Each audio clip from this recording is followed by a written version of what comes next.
yá mo kí gbogbo ẹ̀yin ènìyàn wa kójúmọ́ adẹ̀kú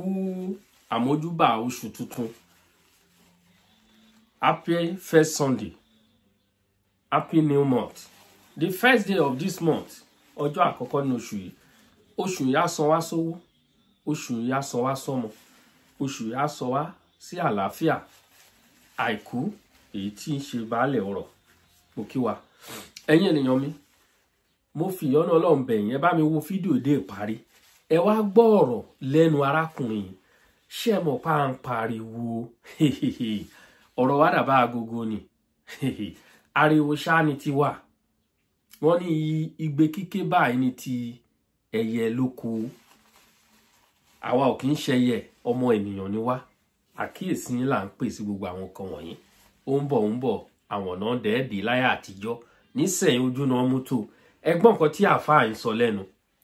ẹjọ́ president of Nigeria ṣé kírísítẹ́nì ni mùsùlùmí ni ẹjọ́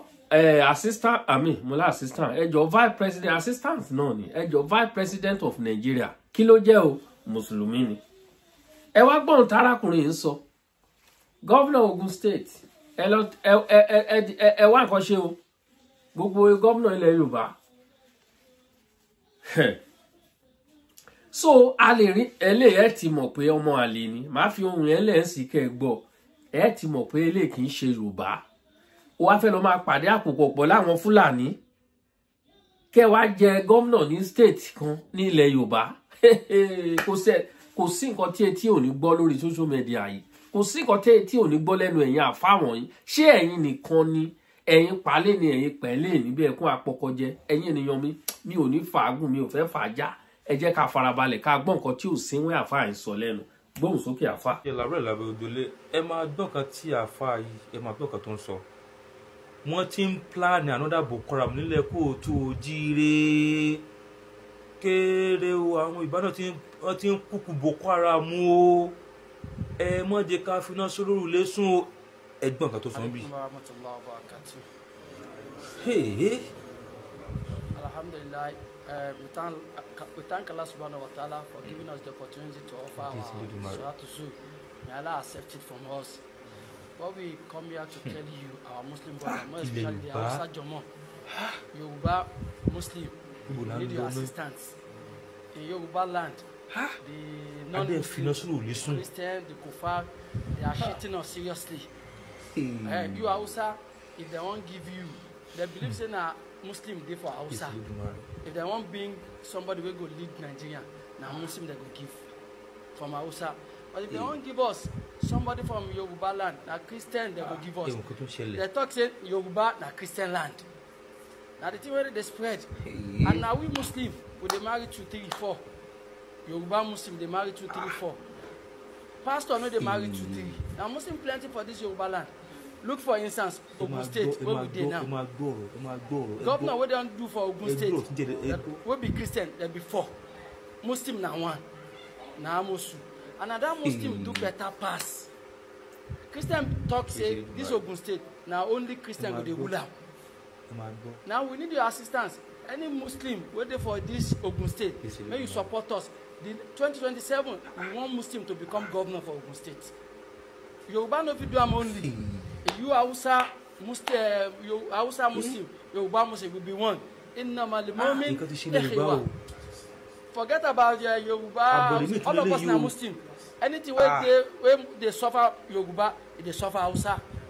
That is why we want you Hausa to support us. Anytime where those of you that get voters card, may you keep her. Those of you that not get PVC, maybe 3 months now they go open now. We go come here. Anybody we no get, we go take you go local government. We go get because we not be fight them. Nobody say we go fight them. The thing we go maybe we say maybe we go talk to Muslim. Maybe join us one voice. Nígbà tí Boko Haram bẹ̀rẹ̀ ní north bí Boko Haram bó ṣe bẹ̀rẹ̀ wẹ́rẹ́wẹ́rẹ́ náà ni tí wọ́n kàn wọ́n sáyẹn jọ díẹ̀díẹ̀ pé kí wọ́n jẹ́ káwọn lọ school mọ́ àwọn need education mọ́ àwọn onígbà mọ́ kájẹ́ káwọn ọmọ lọ lékéwú wọ́n wá ń ká àwọn wọ́n wá ń blend wọn ó di Boko Haram lónìí ṣe rí nǹkan tí bọ̀bọ̀ ètò ṣe bẹ́ẹ̀ àkọ́kọ́ náà ṣe rí àáfàá yìí wọ́n tẹ̀dí náà tó bá dé pé níbi tá a ti kọ́kọ́ níjọba ni o ó yẹ ká kọ́kọ́ gbé àáfàá yìí náà because ọkọ̀ àwọn ọ̀ràn kan jọ àwọn haúsá ọ̀rọ̀ bá àwọn haúsá pé ká wá gbèjà rẹ pé ìyá ń jẹ ilẹ̀ kò tó jẹ pé ká wá gbèjà yorùbá wípé àwọn kìrìsìtẹ́nì ni wọ́n wà ní ipò gọ́ọ̀nà pé kò sí mùsùlùmí ń bẹ ìyẹn ló fi wá lọ kó wọn jọ bó ṣe wá ń ṣe nìyẹn báyìí o wọ́n wá ń lọ káàkiri lọ mọ́ láǹfààní àti lọ mọ́ kó àwọn haúsá wá sí ilẹ̀ wa ká wá gbèjà wọn wọ́n wá lọ kó àwọn wọ́n ti lọ kó àwọn sábà báyìí lóríṣiríṣi báyìí lọ́lọ́kùnrin kan báyìí pé kí wọ́n bá sílẹ̀ pé káwọn gbèjà tó wá dà school election àwọn haúsá náà máa dìbò fún wọn pé káwọn yorùbá kan àfilẹ̀ wọlé káwọn mùsùlùmí àfilẹ̀ wọlé wọ́n fẹ́ kí mùsùlùmí wọ́n fẹ́ kí wọ́n take over. ṣe rí àwọn kan tí àwọn pípín ṣe báyìí wọ́n ti ń create nǹkan tá à ń pè ní terrorism bí wọ́n ṣe wà yẹn bí àwọn terrorism yẹn bí wọ́n ṣe máa ń bẹ̀rẹ̀ kò jù bẹ́ẹ̀ lọ àwọn tó ti gbé wọ́ọ̀ṣì yìí pẹ̀lú èdè lárúbáwá tó ti fi èdè ẹ̀sìn yẹn tó ti kún ọjọ́ yẹn báyẹn kò sí nǹkan tó bá sọ fún báyìí tí wọ́n ní gbọ́ kò sí nǹkan tó bá sọ pé kí wọ́n ṣe tí wọ́n ní ṣe tó bá ní pé kán dìde bẹ́ẹ̀ kán jẹ́ káwọn lọ pààyàn wọ́n á tẹ̀lé wọn lọ pààyàn tó bá ní pé kán jẹ́ káwọn lọ sùn bìkan wọ́n á tẹ̀lé látara pé kí ni wọ́n ń jà fún ìsìlámù ṣé nǹkan tó ṣẹlẹ̀ báyìí ìjọba ẹ̀dẹ̀ lábílẹ̀ ẹ̀dẹ̀ ìwọ̀n náà báyìí ìjọba ẹ̀ dìde gbogbo ọmọlẹ̀ kò tó dìde ẹ dákun jẹ́ ká ṣe ẹ̀ kí ni kó káwọn ìjọba wa là kó tó di pé àwọn Boko Haram wọ́n tó ṣẹ̀ tí wọ́n wọlé padà wọ́n ti ń plan mi báyìí o àwọn Boko Haram tuntun fẹ́ gbàjọba báyìí Boko Haram tó dúró lọ́gbọ̀n òsì ìwọ ò lè kàwé ẹni káwọn obìnrin náà nílé ìwé wọn náà wọ́n lọ sọ sílé kéwú àwọn ọmọ tó wá rán wọn tí wọ́n nílé ìwé iṣu wa jiná sí báyìí ó wá ta wọ́n wá wà lórí ipò tó ga lórí ipò tó ẹ̀kan wà ìwọ Canada tó wá kàwé tó níṣẹ́ lápá tó lẹ́ni tí tó gbé fíìsì bílẹ̀ lọ́wọ́ káàkiri ọmọ olè ní lókọ̀ lódò ọwá ń kẹlẹ̀ wá ń tẹ́lá nígbà tí wò nímọ̀ àwọn tó wá nímọ̀ ọtún wá bínú orí ọ̀hún fífi làdí dodo ọwá ń káwọn kan jọ bẹ́ẹ̀ sì jọ dìtẹ̀ jọ gbàjọba lọ́wọ́ wọn ẹ̀ kọ́ àwọn kan jọ ẹ̀yin tẹ́ jọ mọ Ogun State ẹ dákun jẹ́ ká fọ́ọ̀dì kìíní kó kan gọ́vnà Ogun State lára ẹ jẹ́ kìíní kó kan gọ́vnà Ogun State kó kàn wọ́n la àtàwọn agbẹnugan wọn kó kàn wọ́n la kàn mọ̀ pé ní abẹ́ ìjọba yín àwọn kan bẹ tó fẹ́ gbàjọba mọ́ ẹ lọ́wọ́ àwọn kan bẹ tó ti ń plan nílẹ̀ nísàlẹ̀ tó fẹ́ bá ti ń jẹ́ àwọn kan bẹ tó fẹ́ gbàgbọ́dẹ̀ fún àwọn kan bẹ tó fẹ́ kíni wọ́n fẹ́ láǹfààní láti máa kógun òru wọ́n tó lọ ń kó àwọn ọ̀nà kan wá láti wá jọ ikú lórí ibi tẹ̀ wáyé gọ́vnà Ogun State ibi tẹ̀ wáyé ẹ̀ ṣèwò àwọn nìkan wá kọ́ gbogbo ilẹ̀ gbogbo àwọn gọ́vnà ta nílẹ̀ kò tó jíire wọn safe ọkàn wọn balẹ̀ níbi táwọn àyẹ̀wò ẹ wo plan táwọn mùsùlùmí tí wọ́n lọ ní fún yín gbogbo ilẹ̀ Yorùbá tí ẹ ti ní nǹkan tá à ń pè ní Christian as gọ́vnà as ìgbà àṣàwò ẹ̀mí yóò dé o ọ̀sán kòrò kan àwọn táwọn pípín yẹn kójọ yìí wọ́n lè wá dáná sunlé yín o wọ́n lè wá tiná bọ́lé yín o wọ́n lè wá kógun jà yín o gbogbo ṣe máa ń bẹ̀rẹ̀ ojú báyìí lọ o nígbà tí wọ́n fẹ́ gbà lọ́jọ́ kìíní àná ṣe é mọ̀ pé story mọ́ rìpítà rẹ̀ ni bí Àfọ̀njá náà bó ṣe lọ bá àwọn Fúlàní nìyẹn pé kán wá bọ́ òun bá àwọn Ọ̀yọ́ jà kó tó di pé àwọn Fúlàní gba Ọ̀yọ́ eléyìí náà tó ti bẹ̀rẹ̀ plan nínú mi báyìí ó ti lọ kọ́ àwọn sábà báyìí pé kán wá bóun gbalẹ̀ Ogun State báyìí ẹ̀ẹ́dẹ̀ ní sọ̀rọ̀ báyìí ó ń bọ̀ àwọn láńdẹ́ẹ̀dẹ̀ tó bá délẹ̀ tán ẹ̀ mọ̀ akọ ha kò sí tí ò lè ṣe ní abẹ́ ọ̀run o àwọn tẹ́ ń wò yí báyìí ó ti lọ kọ́ àwọn kan wá pé kí wọ́n gbàgbé ọmọ lọ́wọ́ nílùú Ogun State ẹ mọ̀ jẹ́ kí Haúsá kí wọ́n gbà kan tá à ń pè ní Ogun State bí wọ́n ti gbà lọ́rin ó lè ṣẹlẹ̀ ó lè possible ọ̀rẹ́ lásán làjọ sọ nígbà títí lọ náà ṣẹlẹ̀ náà nígbà yẹn náà lọ kò lè ṣe ẹnìkan tó ń sọ kò lè possible náà sọ ilé ìbára wà pé wọ́n gbà o kò sí nǹkan tó lè ṣe lábẹ́ nothing is impossible láyé kò sí ẹ̀yin Ogun State ẹ̀ tètè dìde sọ̀rọ̀ tó wà lẹ̀ yìí àwọn mùsùlùmí tó wà lábẹ́ yín wọ́n fẹ́ gbàwọlé fún Ogun State wọ́n fẹ́ kógun jà yín wọ́n ti ń plan ogun díẹ̀díẹ̀ wọ́n máa invite kan tá à ń pè ní ìbọn tí wọ́n fi máa ṣọ́ra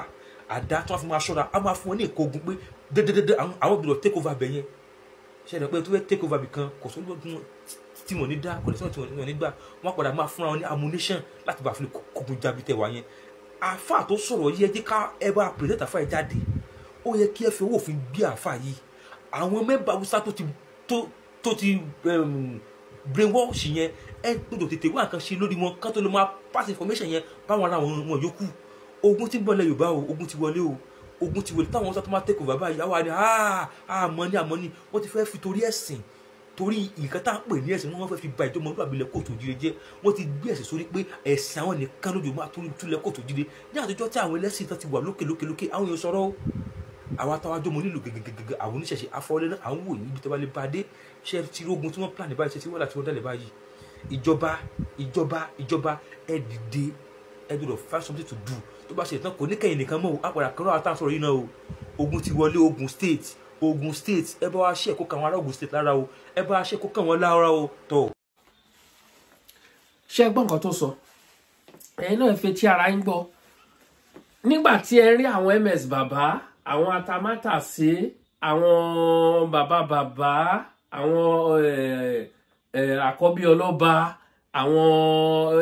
olówó Èkó Báṣọ̀run Gáà Tuale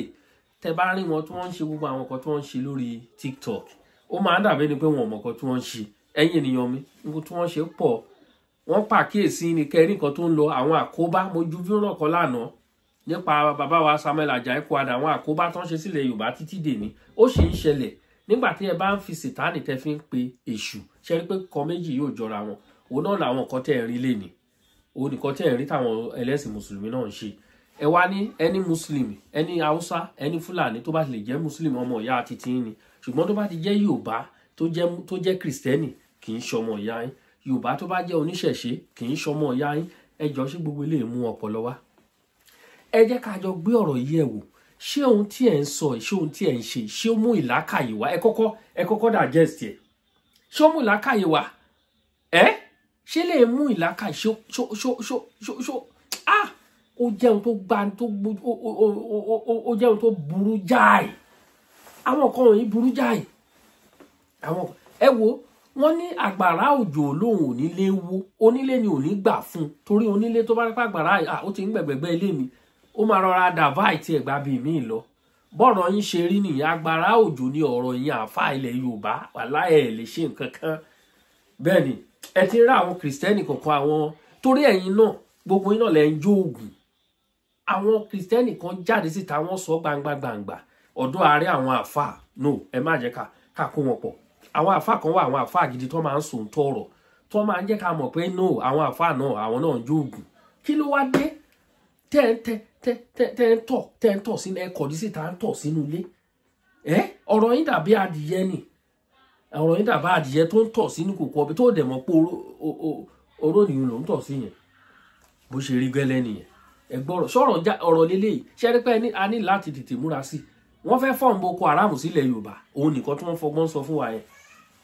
wọ́n fẹ́ fọ́ọ̀mù Boko Haram sílẹ̀ Yorùbá so ẹ wá parapọ̀ ọmọ ẹlẹ́sìn mùsùlùmí kan jáde kó wá contest fún governorship election so that ẹ wá kó àwọn Fúlàní tẹ́ lọ wá fake NIS lọ́wọ́ kán wá vote so ẹ wá ti bẹ̀rẹ̀ ẹ máa gbòòrò sí kò sí àyè fún yín tí Ọlọ́run ti fún wa ní ẹ̀mí tọ́lọ́run ti fún wa ní àlàáfíà tọ́lọ́run fún wa ní opportunity láti lè máa gbóhùn sáfẹ́fẹ́ tẹ̀dẹ̀ lè máa ṣe táwa náà lè máa rí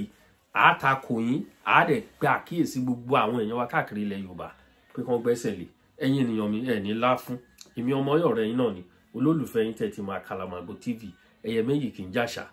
ẹ bá wa share fọ́nrán yín o ẹ bá wa share fọ́nrán yín o ṣe pàtàkì kẹ́dẹ̀ drop comment yín tẹ́ bá ń wò wá for the first time please don't forget to subscribe èmi ọmọ yín ẹ wo ojúlala kan fi ń ṣọ́rí o ojúlala kan igi gbogbo ló má gínú lójú ó kéré láti dọ̀jì ẹ̀ gbogbo nǹkan tó ń bọ̀ lọ́nà yìí ẹ jẹ́ ká dìde sí i a ò gbọ́dọ̀ sùn tẹ́tẹ́lẹ̀ bẹ́ẹ̀ ni kán gbèrú wa látẹ̀yìn kò jọ rárá ẹ bá wa share ó ti dìgbà kan náà.